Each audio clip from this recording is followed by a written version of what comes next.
One tragedy changed child protection forever. The Adam Walsh case. On December 16, 2008, nearly 27 years after 6-year-old Adam Walsh disappeared from a department store in South Florida, investigators gathered for a press conference that many believed would never happen. The Hollywood Police Department announced that, based on decades of investigation and a comprehensive review of the evidence, they were officially closing one of America's most famous child homicide cases. The man they concluded was responsible had been dead for more than a decade. His name was Ottis Toole, a drifter and serial killer whose confessions had long been surrounded by contradictions and controversy.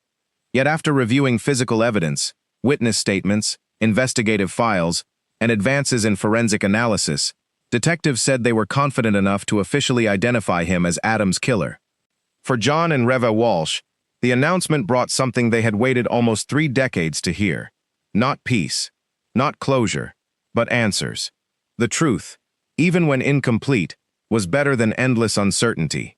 Yet Adam's story is about far more than the identity of the man investigators believed murdered him. It is the story of how one child's death exposed major weaknesses in the way missing children were investigated across the United States. It is the story of parents who transformed unimaginable grief into one of the largest child protection movements in American history. And it is the story of a little boy whose name would eventually appear on national legislation, law enforcement databases, and organizations dedicated to bringing missing children home. Long before America knew his name, Adam Walsh was simply a 6-year-old who loved adventure. A son, a brother, a child whose future seemed limitless. Before we go further, where are you watching from tonight? Drop your city in the comments. Someone watching may remember how Adam Walsh's case changed the way missing children are protected across the country. Adam John Walsh was born on November 14, 1974, to John Walsh and Reva Walsh. The Walsh family lived in Hollywood, Florida, where John worked in the hospitality industry while building his career in hotel development. Friends and relatives later described Adam as energetic and curious. He loved toy cars.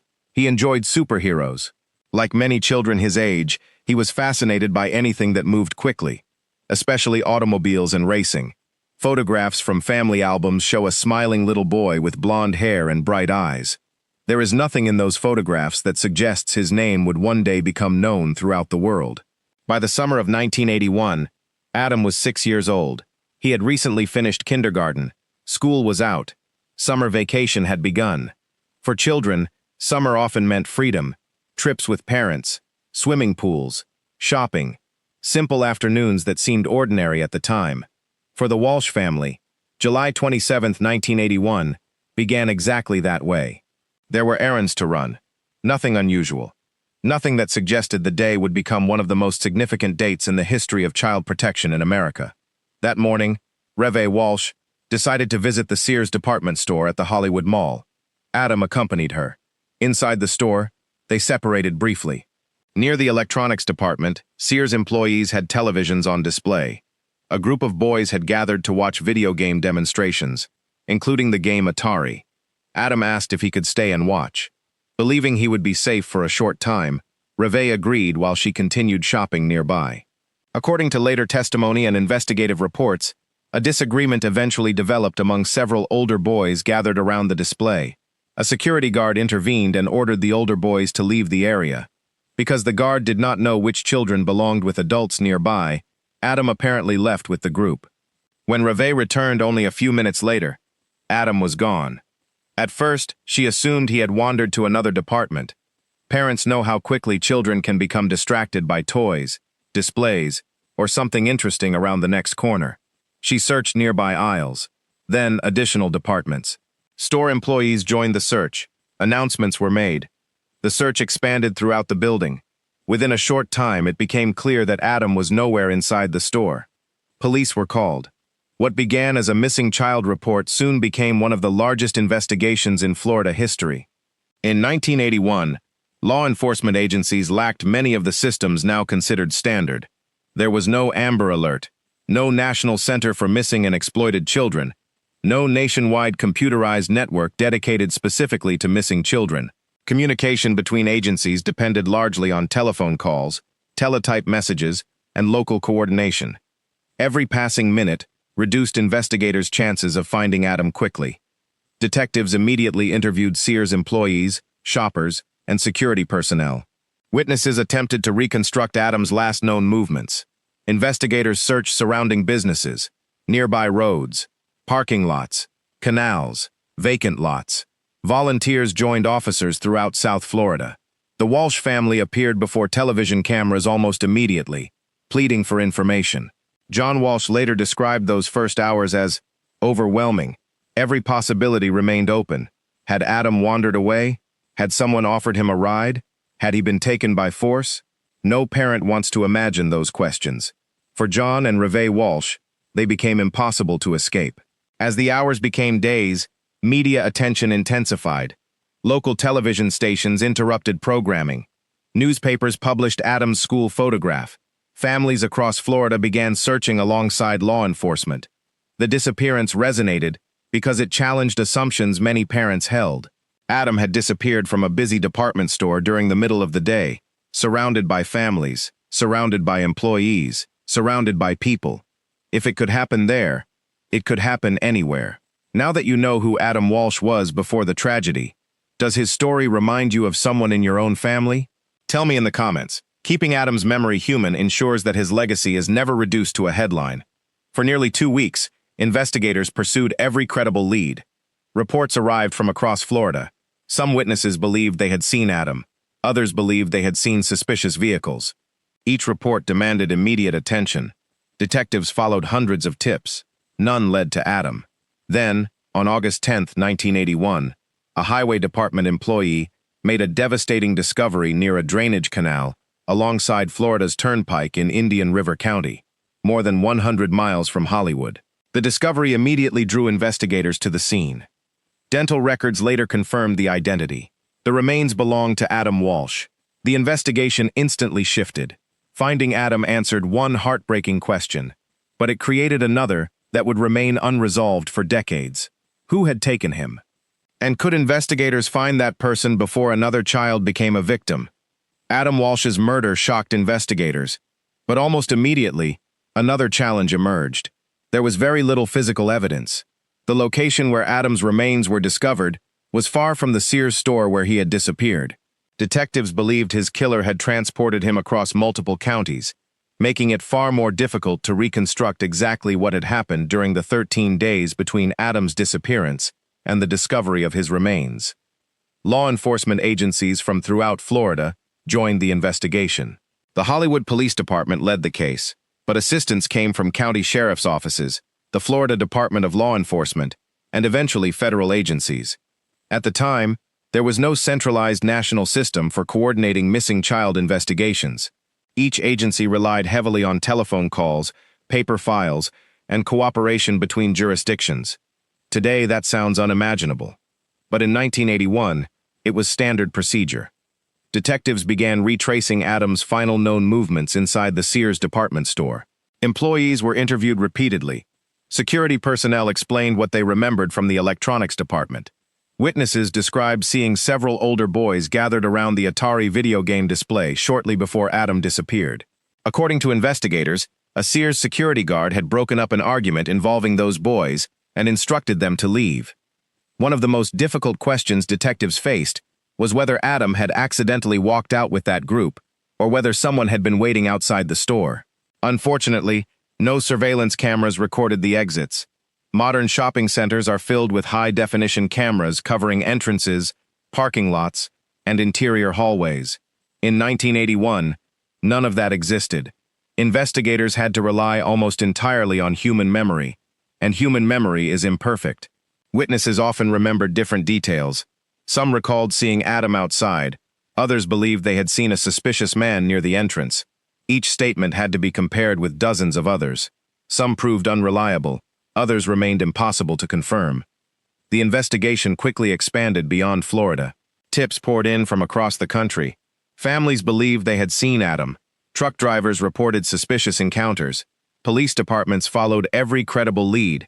Thousands of investigative hours were spent pursuing reports that ultimately had no connection to the case. For John and Reve Walsh, each new tip created another cycle of hope, followed by disappointment. Every phone call might have contained the answer, Most did not. Despite those setbacks, investigators refused to stop searching. One name would soon become central to the investigation: Ottis Toole. Toole was already known to law enforcement as a violent drifter with an extensive criminal history. Over the years, he confessed to numerous crimes, although many of those confessions later proved unreliable or impossible to verify. That reputation complicated Adam's investigation. When detectives learned that Toole had been in Florida around the time Adam disappeared, they began examining his movements carefully. According to investigators, Toole eventually admitted to abducting Adam. However, his statements changed repeatedly. At different times, he altered important details about what had happened. He also confessed to crimes that investigators later determined he could not have committed. Because of those inconsistencies, detectives could not rely solely on his confession. They needed independent evidence. Throughout the 1980s, investigators attempted to verify every aspect of Toole's statements. They compared timelines, interviewed witnesses, reviewed vehicle descriptions, examined forensic evidence. Some elements appeared consistent with known facts, others did not. As a result, prosecutors believed the available evidence was insufficient to obtain a murder conviction. The investigation continued. Years passed. Evidence remained preserved. Case files continued growing. Meanwhile, Adam's parents made a decision that would eventually change millions of lives.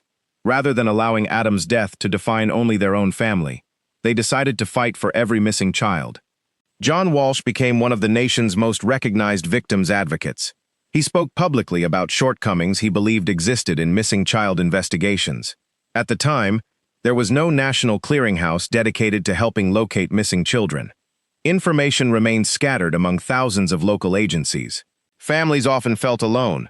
John Walsh argued that had stronger systems existed in 1981, investigators might have had a better chance of finding Adam.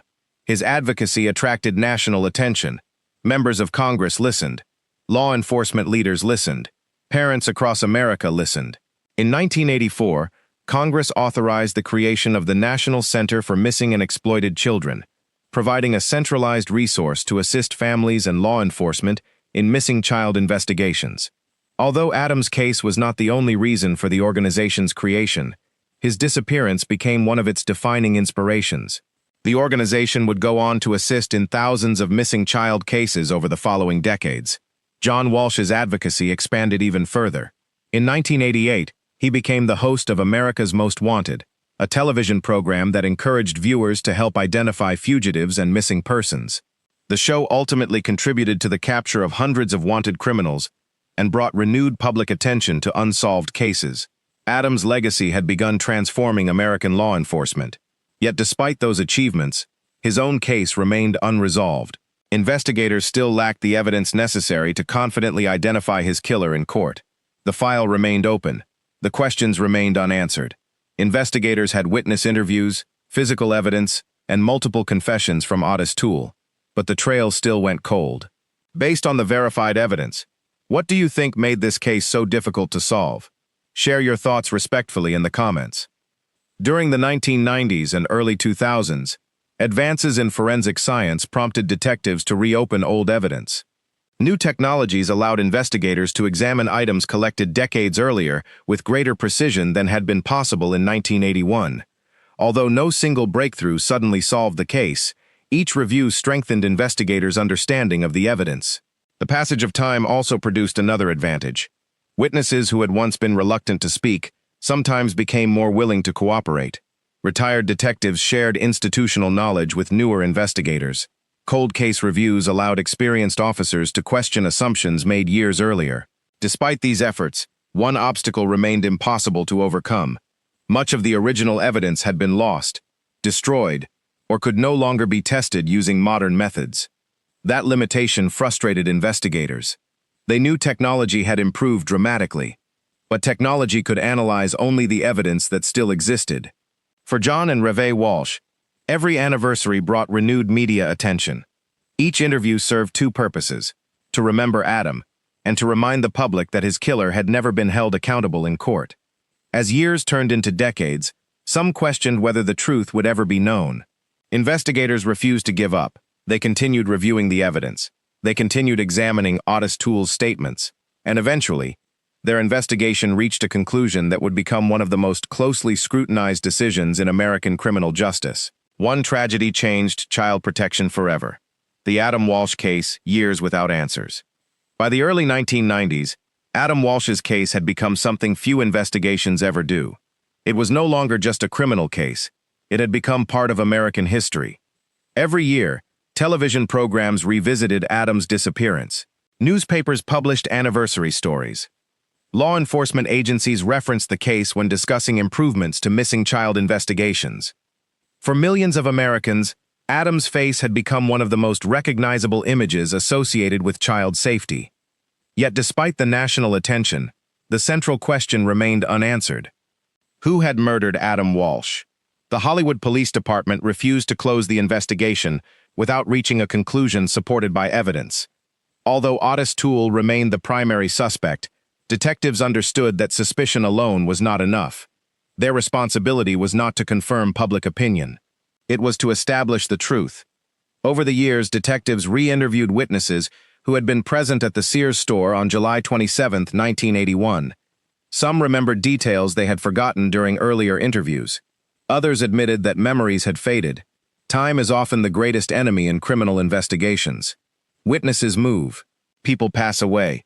Businesses close. Physical evidence deteriorates. Yet investigators continued working through thousands of pages of reports, believing that every detail still mattered. One of the greatest challenges involved evaluating Ottis Toole's many confessions. Toole frequently admitted responsibility for violent crimes. In some cases, his admissions were supported by evidence. In others, investigators determined they were false. Because of this pattern, detectives could not simply accept his confession regarding Adam Walsh. Instead, they compared every statement with the known facts. Did his timeline match witness accounts? Did he know details that had never been released publicly? Could independent evidence support what he claimed? Those questions guided the investigation for years. Some aspects of Toole's statements appeared consistent with evidence gathered in 1981. Other parts conflicted with established facts. Investigators carefully separated information that could be verified from information that could not. That careful approach explains why Adam's case remained officially unresolved for so many years. Detectives were determined not to identify the wrong person simply because public pressure demanded answers.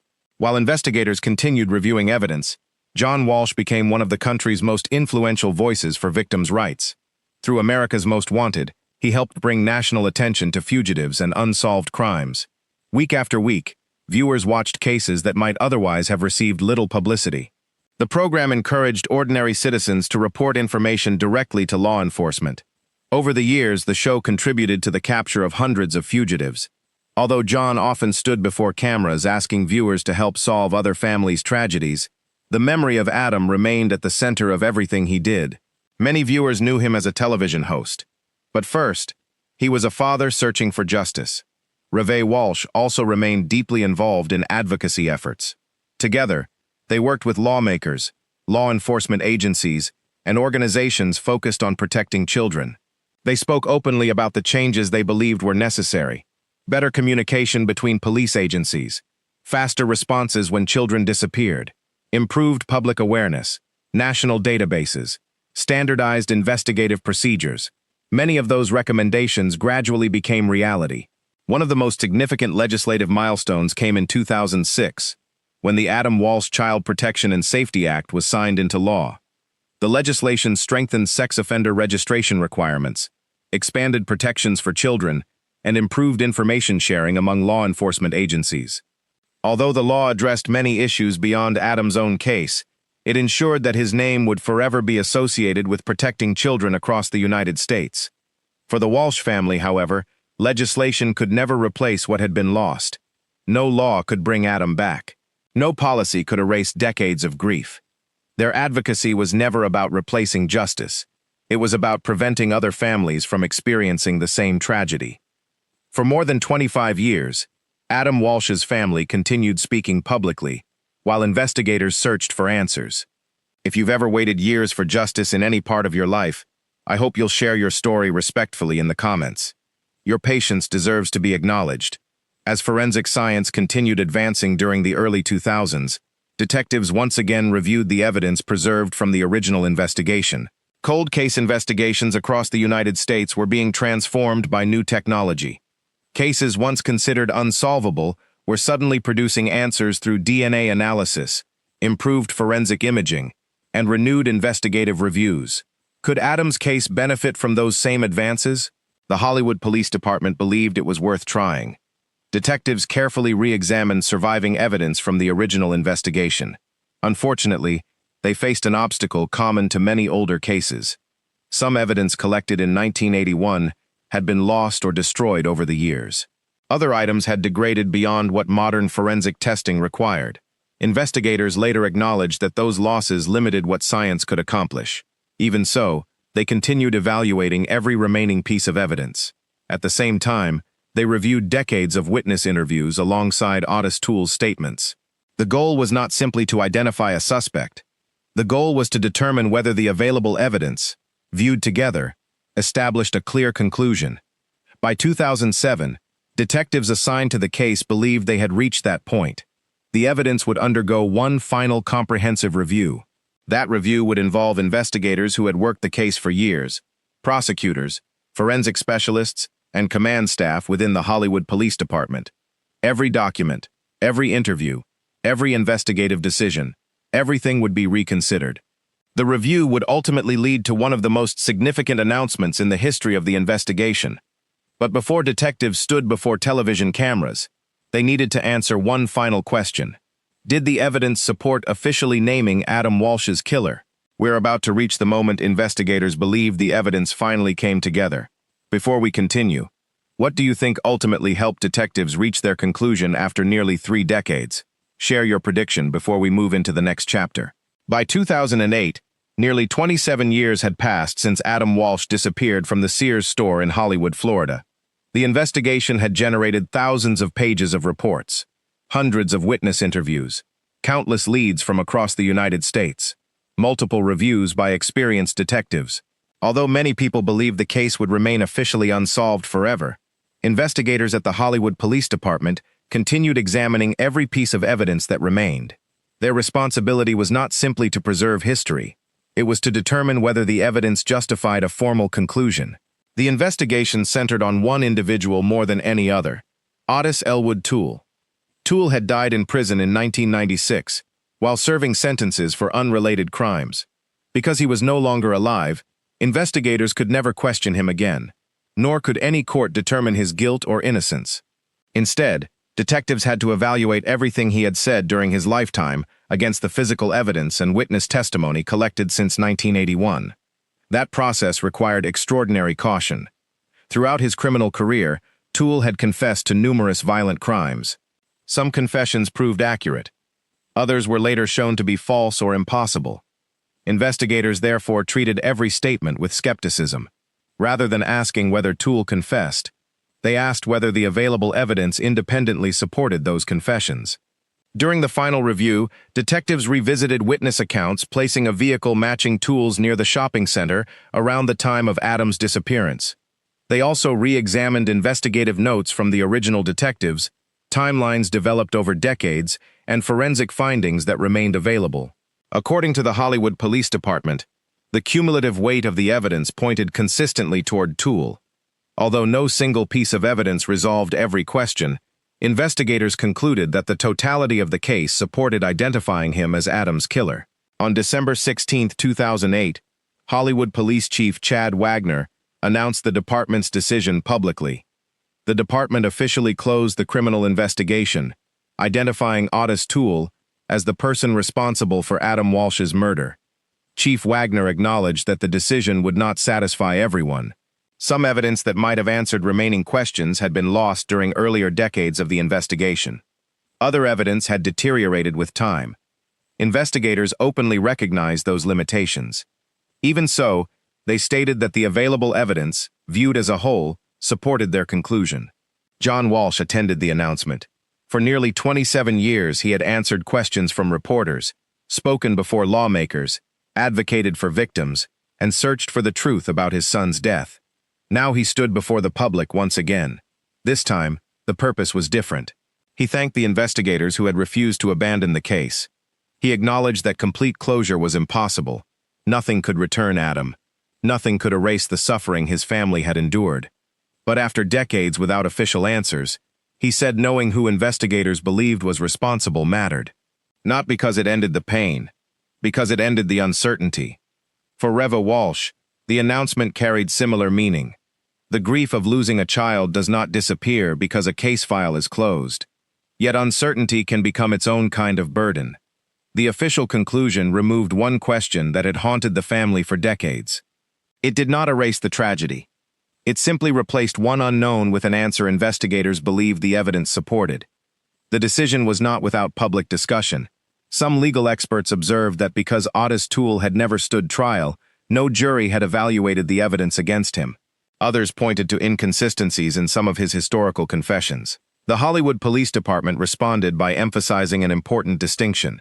They were not announcing a courtroom verdict. They were announcing the conclusion reached through their investigation after reviewing all available evidence. That distinction remains important today. Law enforcement concluded that Ottis Toole was responsible. No criminal conviction occurred because Toole died before any prosecution relating to Adam Walsh's murder could take place. Presenting those facts accurately respects both the investigative record and the principles of the justice system. Although the criminal investigation formally ended in 2008, Adam Walsh's influence continued growing. By then, millions of parents had learned basic child safety practices, partly because of his story. Schools taught children how to seek help if they became separated from their families. Shopping centers strengthened security procedures. Police agencies developed rapid response protocols for missing children. National databases dramatically improved communication between jurisdictions. Many of those changes cannot be traced to a single event alone. But Adam's case became one of the defining moments that accelerated those reforms. It demonstrated the devastating consequences of delayed coordination and fragmented communication. It reminded law enforcement that every minute matters when a child disappears. Perhaps most importantly, it transformed public expectations. Families no longer accepted the idea that missing child investigations should wait. Today, immediate action is considered essential. That principle owes much to cases like Adam's. His legacy exists not only in legislation or organizations bearing his name, it exists every time officers immediately begin searching for a missing child. Every time an Amber Alert reaches millions of phones.